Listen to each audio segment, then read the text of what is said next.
right, well, thanks for spending some time with us this afternoon. We will go straight into questions for you, and we will kick things off with Zach Sterniolo. Go ahead, Zach. Zach Sterniolo, NBC Sports. Alex, until 2020, this hadn't been a really great track for you, but obviously you go out, win the race last time out, lead over half the race. What do you feel like you guys were able to learn last time here, and can any of that translate with the new car? Yeah, feels like it's been forever, but I'm not quite sure really what particular thing we learned. I feel like our mile-and-a-half program had gotten pretty good at that point, which I guess you'd call it the intermediate program in general, which applies to there. So just felt like we had a really good car, and we were really good the entire weekend from the time we unloaded. So made my job a bit easier than normal, and just had a really good car the whole time we were there. As far as applying that to, this year's car a couple years down the road, I don't think you can drive this year's car as loose as you could with the previous gen car. And I was really loose that whole weekend. It was just really fast. So I think kind of going a little bit different direction than we were then. And this car's so different in every way that it's hard to apply much, but excited to get back to a really fun, really technical racetrack. Any expectations on how the resin's going to interact with, or I guess affect the way you drive the racetrack? Yeah, it's definitely laid out in a strange manner. The way it's kind of tapered into turn one, I feel like it might make passing harder on entry to one, just because if you're inside of somebody, you're going to be out of the resin and they're going to be in it. So it's going to be a little interesting to see how it all kind of works out. But yeah, I think I haven't been there in a long time. We need the track to rubber up quickly, kind of limited practice before we're on track. So hopefully it does what they want it to do and it works out well. But it's definitely going to be interesting to see how it holds up. That place is super abrasive, super high tire wear, and it might change that for sure. Thank you. Next, we'll go to Jim Utter. Go ahead, Jim. Yeah, Alex, hope you're doing well. You mentioned the limited practice time. I was just curious, what kind of discussions have you had with Greg about, in such a short period of time as a driver, what are you going to try to focus on in that time to make sure you're comfortable? And what are some of the things that he's mentioned that he would like to know, like in feedback from you, because I'm sure he's already spelled it out to you. Yeah, the biggest thing is, we really can't make changes in that amount of time. Like you might have time to make one change. So kind of just getting a handle on what you have, and you can't go through a normal practice agenda like that. So it's definitely an interesting schedule, really compact when it comes to on-track race time, but the guys are there all weekend anyway. So it's kind of interesting how that played out, but just trying to figure out what we can learn. The racetrack's going to change a lot as it rubbers up and the resin comes in. So kind of seeing the progression of that and seeing how the car drives. Obviously, William was there with it a couple years ago when it was pretty new, and it's changed a lot since then. So just trying to get a handle on it at a place that hasn't been to, in a place that it's super rough, super slick, got seams all over the place. There's so many aspects that are really gonna, test the car and test how the setup is. So trying to be on the right side of it is going to be key, and hopefully we're guessing at it better than the rest of them. And just a quick follow-up, even more so than Daytona, particularly in light of you guys haven't had any recent on-track, as you mentioned, testing at a 2 mile, or particularly here since Williams' test way back. Do you consider this the first big test of the car as far as durability goes on racetrack conditions? And I think the car is super durable. I don't think anybody's really worried about the durability side of things. I think this is going to be a big test on how it drives and how we've I guessed at the best setup and how we stack up to start the year. A drive's so different than what we've had in the past, and obviously not having been there before and how slick it is and abrasive it is. We haven't really been to a place like this with it yet, so just trying to figure it out quick is going to be tough. And but as far as durability stuff goes, I think that thing is stout. It should be just fine. Thank you very much. Yep. Go next to Steve Toronto. Alex, I was talking with Tyler Reddick yesterday about the application of the resin, and he said something to the effect that depending on where it's put down, it could actually change the racing we see at Fontana. Whereas traditionally you would see everyone fan out all the way from the inside of the racetrack up to the outside wall, whereas now we could see the inside become the dominant groove there and the outside become less of a strength. I hope I represented that right, but do you foresee something like that happening, or do you think the groove is going to widen out like we normally see it do? Well, Fontana is really wide, and I think the way the racetrack is laid out, it favors itself to widening out. These cars are really aero critical. The dirty air is tough, so I think we'll widen it out regardless of the resin. I think it's the way that resin was put down and laid out is interesting. I don't necessarily know that it's going to be great right away, but I think as it wears out, it'll make you move around. We saw in Nashville, kind of like right at the end of practice, it really started to come on, but then we kind of wore it out in the race and had to move around. So it'll still be wide like normal.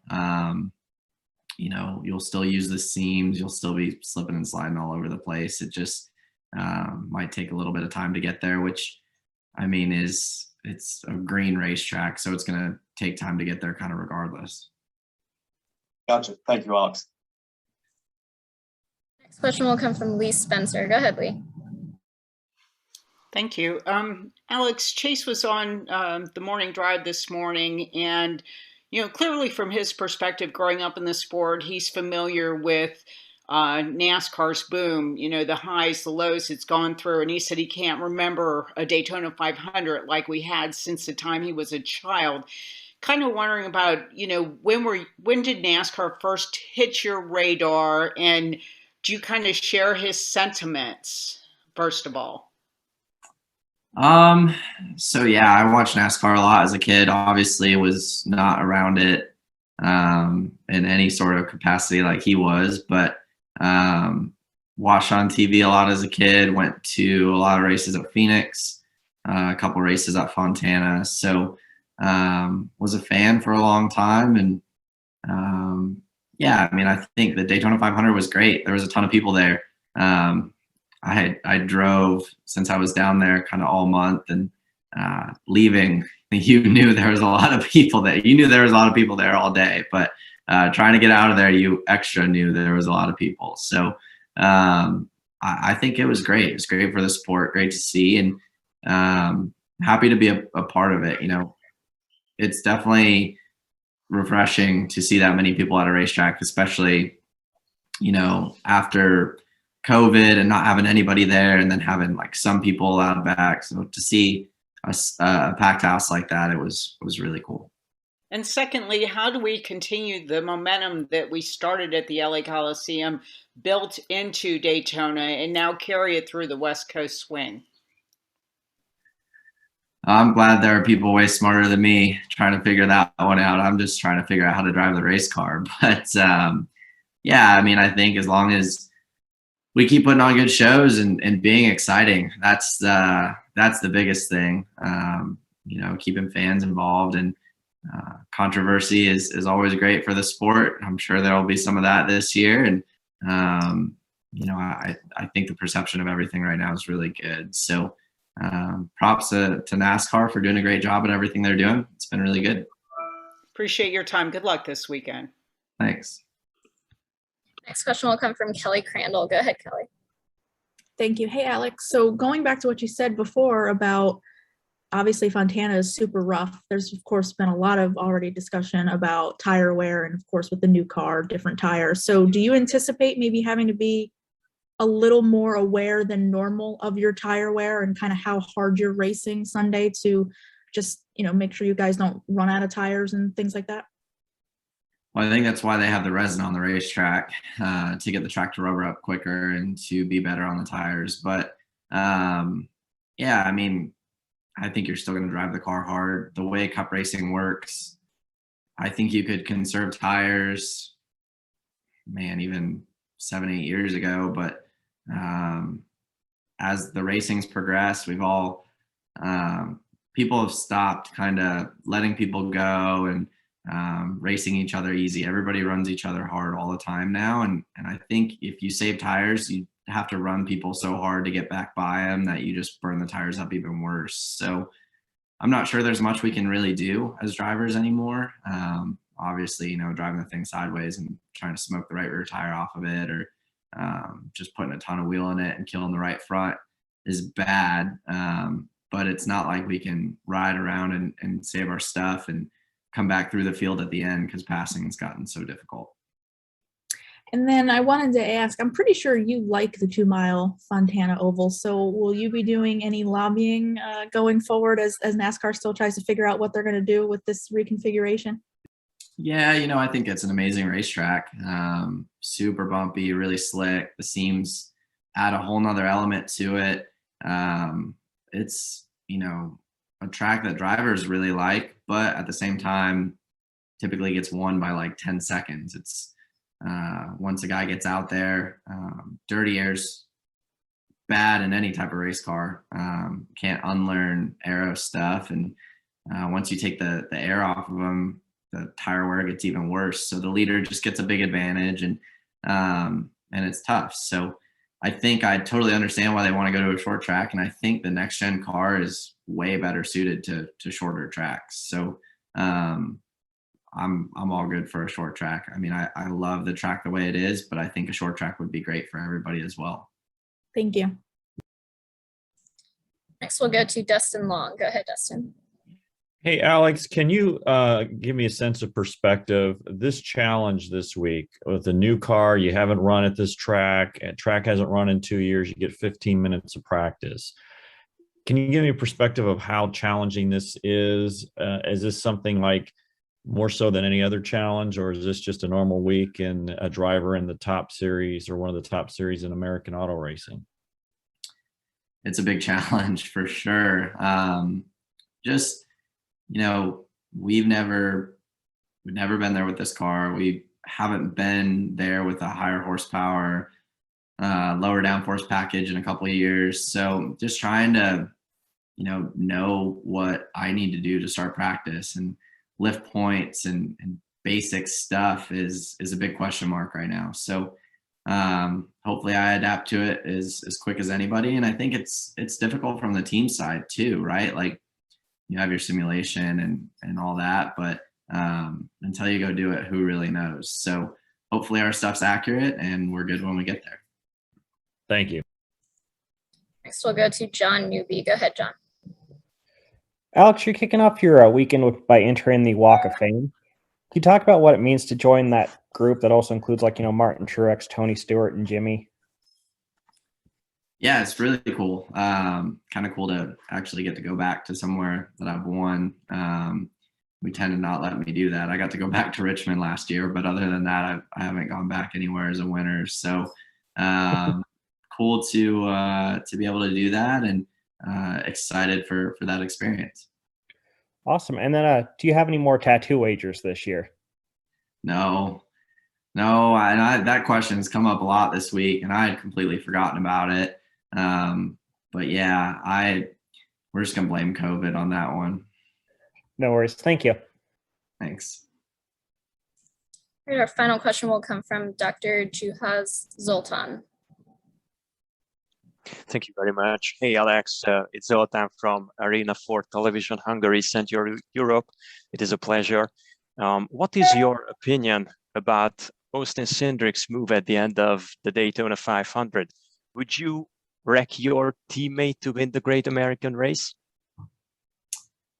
Yeah, I don't think he really wrecked his teammate. I think obviously he made a block and did what he had to do to win the race. I don't think he did anything wrong there. I don't think he definitely didn't do anything that Ryan wouldn't have done. I don't really think you can say he wrecked him. He put him in a situation where he could have lifted and he didn't, and ended up crashing, but he still finished well in the 500 and a Penske car still won. So I don't think either one of them did anything wrong. I think that was just racing. Thank you very much for your answer. Thanks. Right, there were actually some people in the waiting room that we just let in. I just want to do one final call for questions for Alex. Okay, well, wait. All right, here we go. Let's start with Chris Osborne. Go ahead, Chris. Hey, Alex, thanks for giving us time today. I was wondering, we had this big race weekend. Some of the statistics are still coming in. One thing that hasn't been talked about a lot, 2 Austins that were rookies won the race. I go back to Hendrick's strategy, how you guys were looking at starting up front, making everything work. Was there a strategy there anywhere where you guys would have been able to do basically the same thing that the Penske guys were doing safely? Because the most of the bump drafting I saw, it was really borderline dangerous. So I didn't know if you guys had talked about a safer way to handle the bump drafting, or if it was just kind of winging it as you go. Yeah, I mean, anytime you have 2 cars pushing each other to go faster, it's going to look like that. So, yeah, I mean, we tried, obviously, at the start, tried to work with the 5, and it didn't work out, and tried to do our best to make it happen, but it didn't work out. And obviously, 2 of us crashed out early, so our numbers went down from there. And then, the 5 and the 9 were still in it, and then the 5 ended up getting crashed late too. So it was definitely a bummer. Not the day that Hendrick Motorsports wanted, but yeah, we definitely tried our best to work together. It just didn't work out. Thanks for taking my question. Yep. Next, we'll go to Ashley McCubbin. Go ahead, Ashley. Hey, Alex, thanks for your time today. You go into Fontana as the defending race winner, be it 2 years ago. What's the secret to getting around there?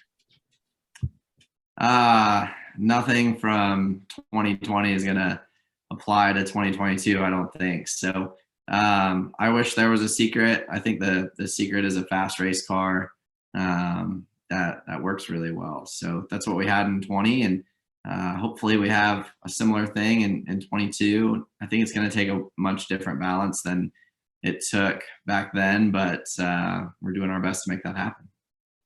And how important is the bit of practice that you are going to get this week going to be, being that it's the first race at an intermediate track with the next gen car?